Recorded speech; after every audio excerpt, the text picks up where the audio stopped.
Ontem, em Florianópolis, estiveram reunidos os 3 governadores do sul do país. Claro, Carlos Moisés, de Santa Catarina, Ratinho Júnior, no Paraná, e Eduardo Leite, do Rio Grande do Sul.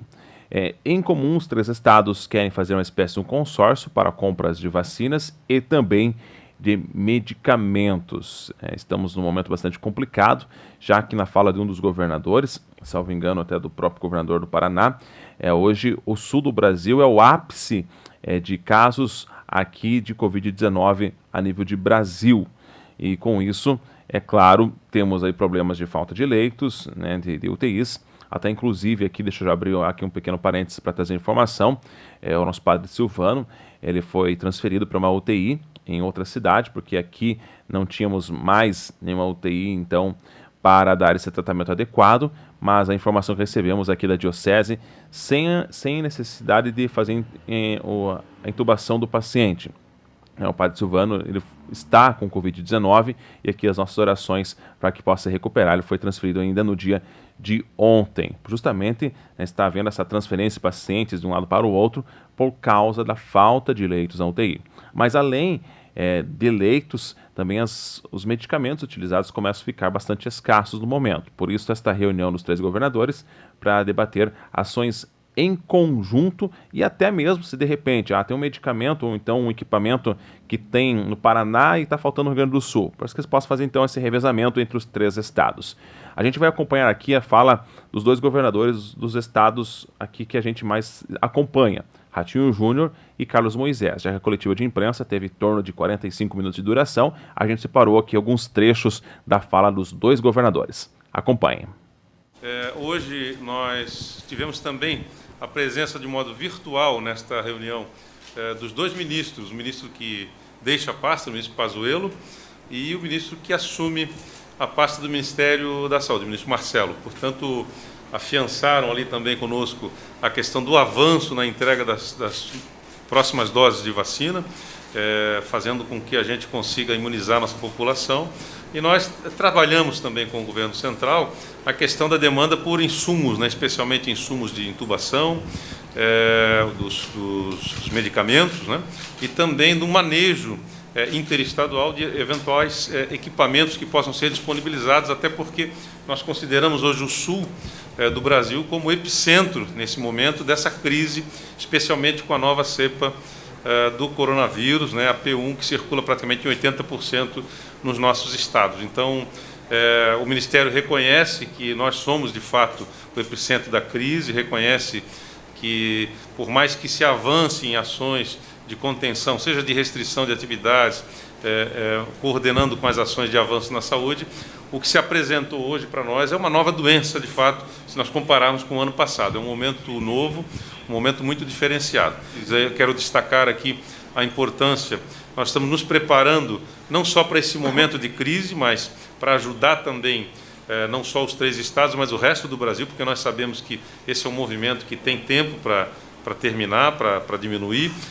O comportamento da curva de contágio, do número de óbitos, enfim, da taxa de ocupação das unidades de terapia intensiva e de leitos clínicos funciona muito semelhantemente nos 3 estados do Sul, que tem muitas semelhanças. Então, a gente integra nesse momento sistemas para que a gente possa compartilhar através de uma central de regulação única, tanto para ajuda mútua entre os 3 estados, como também para ajuda aos demais estados brasileiros.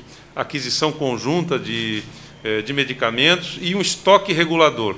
Em que sentido? Os estados podem comprar e ceder aos estados vizinhos aquilo que o determinado estado conseguiu comprar e o outro não conseguiu, ou que esteja faltando nas suas unidades hospitalares. Até porque a gestão é bastante complexa na aquisição de insumos, não só para a rede, porque não é só para a rede pública estadual, nós estamos lidando aqui com hospitais privados, com hospitais filantrópicos, com hospitais municipais e assim por diante. Então, fica aberta a palavra aos demais governadores. Obrigado, governador.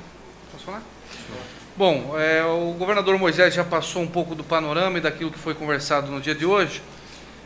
A ideia dessa reunião, que na verdade já é uma segunda reunião, nós tivemos uma primeira há cerca de 15 dias atrás, para cada estado apresentar o diagnóstico da realidade do momento. É um planejamento estratégico entre os 3 estados, né? Primeiro, pegando a experiência que cada estado tem feito e que tem dado algum tipo de resultado. como o governador Moisés falou, nós estamos numa nova doença, um novo momento.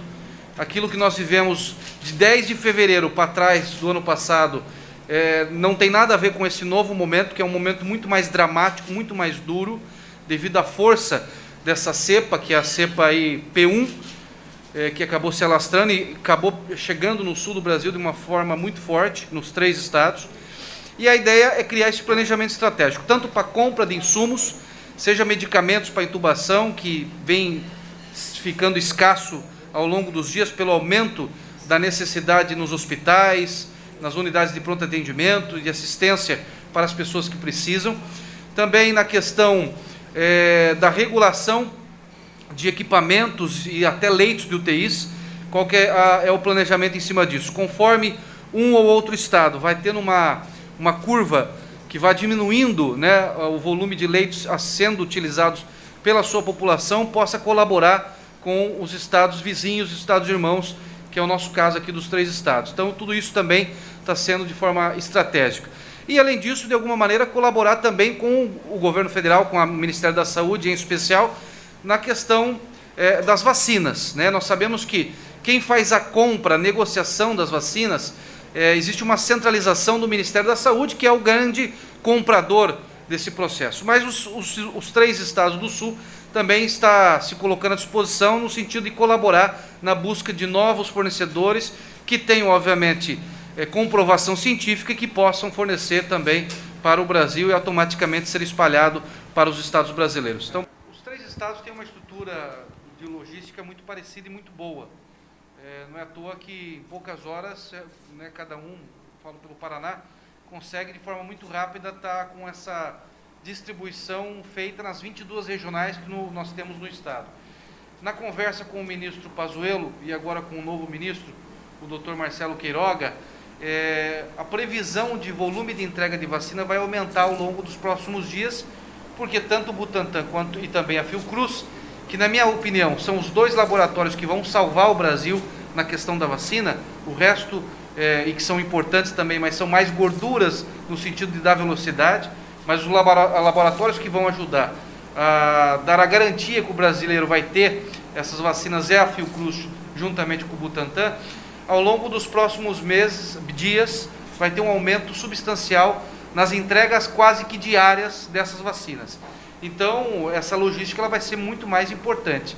E mais importante do que a logística da entrega para as regionais de cada estado, e no Paraná nós temos 22, e depois a distribuição para os municípios, é também fazer com que os municípios possam ter a velocidade necessária para fazer a vacinação cada vez mais rápido. Nós estamos aí há cerca de 20, 30 dias, que foi o início da vacinação, mais no final do mês de janeiro, então 30, 40 dias, ainda os municípios não pegaram a velocidade necessária. Eu acredito, pelo menos eu falo isso pelo Paraná, mas acredito que isso também vem acontecendo em outras regiões. Então a ideia é que a gente possa constantemente estar conversando com os secretários de saúde de cada município. A gente já tem feito isso através do nosso secretário de saúde, o Beto Preto, e a ideia é que a gente comece agora a cobrar, tanto dos prefeitos quanto dos secretários de saúde, também essa maior velocidade para que eles possam cobrar das suas equipes. Talvez estendendo horários de vacinação, começando mais cedo. A gente vê que os idosos têm uma tendência de acordar mais cedo, um hábito de acordar mais cedo. Então, em vez de começar às 8, vamos começar às 6 ou às 7. Então, tudo isso agora está sendo testado.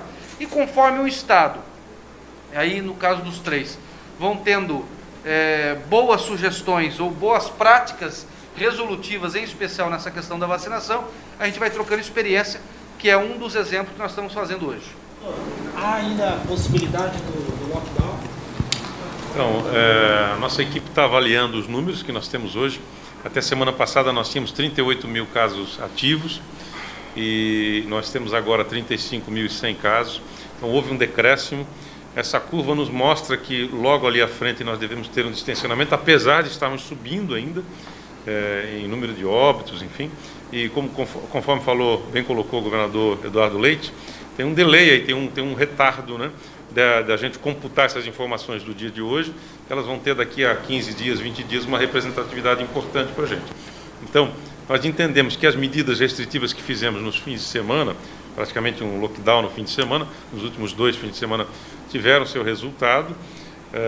mas também as medidas restritivas durante a semana, elas também apresentaram resultado positivo, de acordo com o que a gente está observando no número de contágio, porque a gente está ainda em ascendência, ainda com a taxa de transmissibilidade acima de 1, e obviamente que então a gente não está naturalmente diminuindo os casos. Então a gente acredita que esse resultado do esforço de todos já trouxe algum resultado positivo.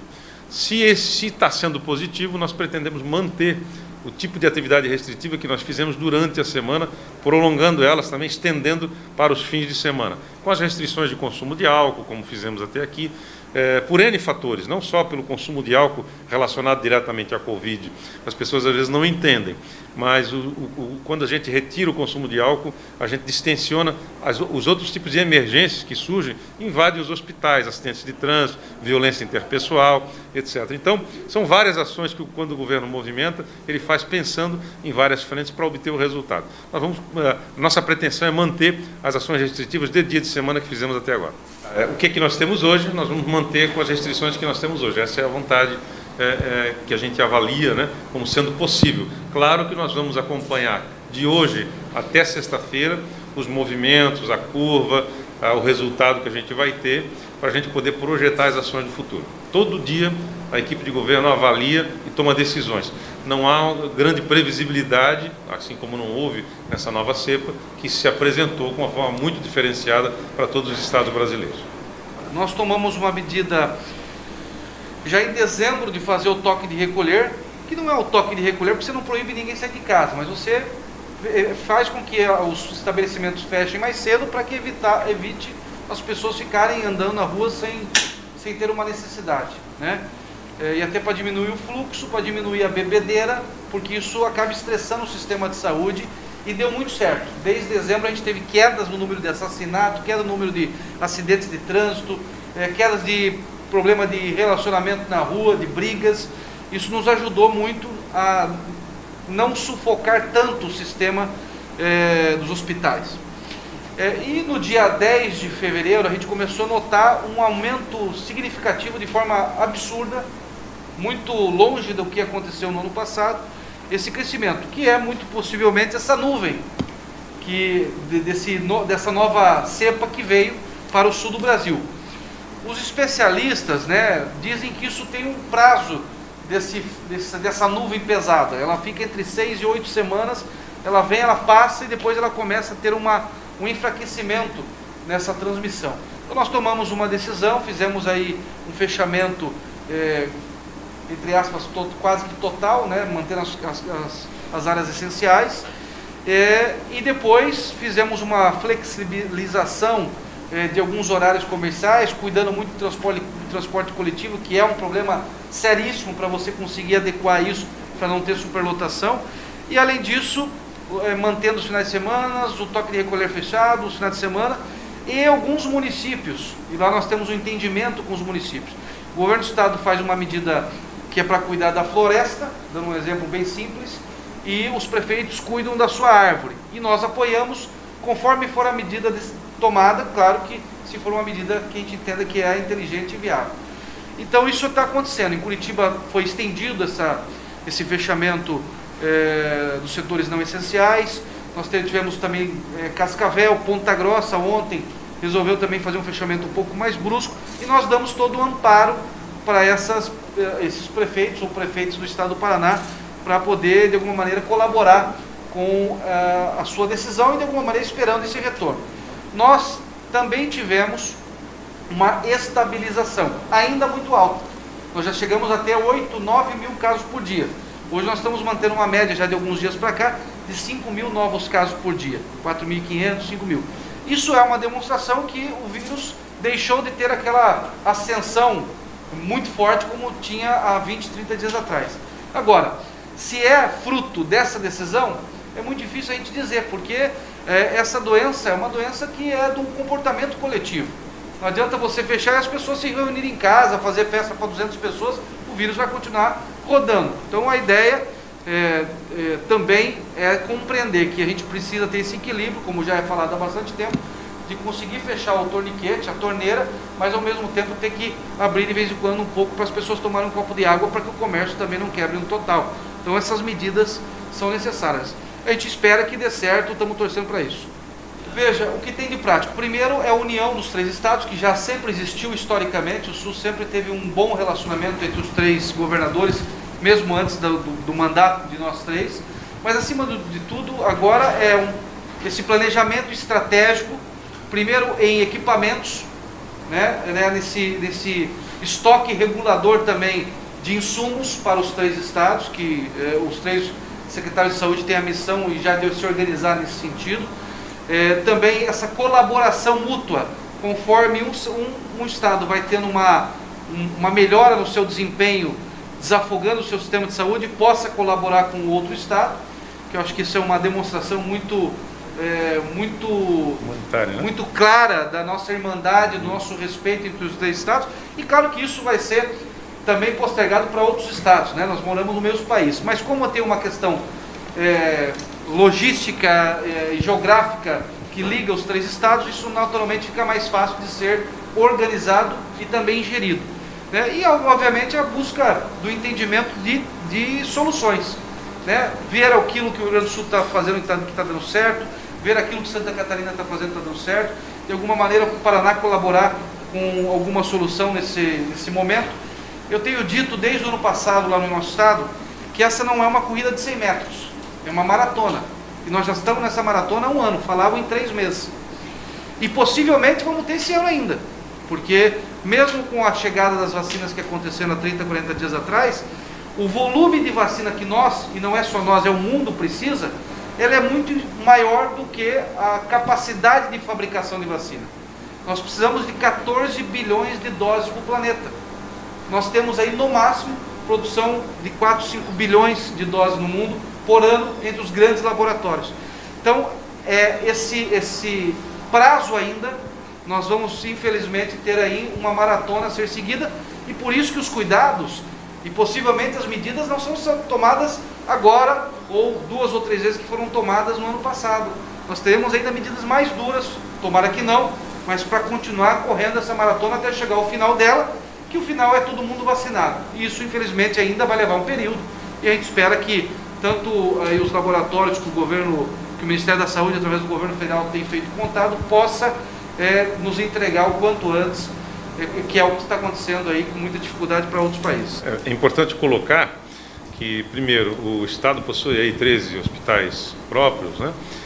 Para esses hospitais, todos os estoques foram previstos, foram adquiridos, a Secretaria de Estado da Educação supriu os estados. O que nós estamos fazendo hoje é atendendo aos hospitais, como bem colocou o governador Eduardo Leite, atendendo os hospitais que nós contratamos.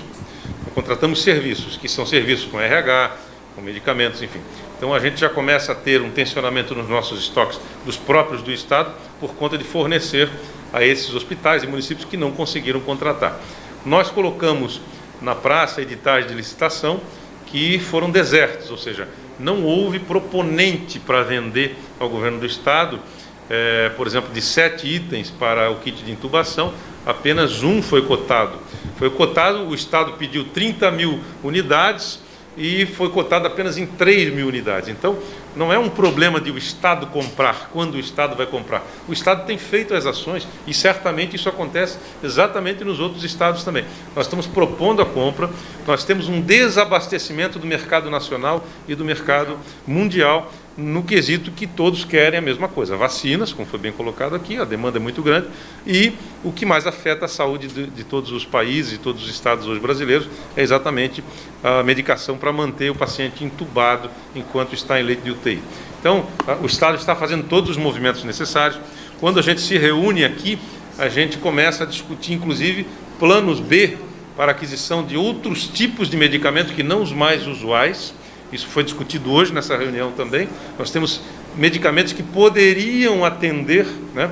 Não são os ideais, mas poderiam atender, seria um plano B de aquisição, que os estados, os 3 estados em conjunto, com o seu secretário de saúde, já estão discutindo o que você tem no seu estado, quem é o fornecedor, e aqui em Santa Catarina o que temos, para que a gente possa na troca de informações, manter o suprimento dos hospitais, que de fato alguns deles têm para alguns dias apenas alguma medicação.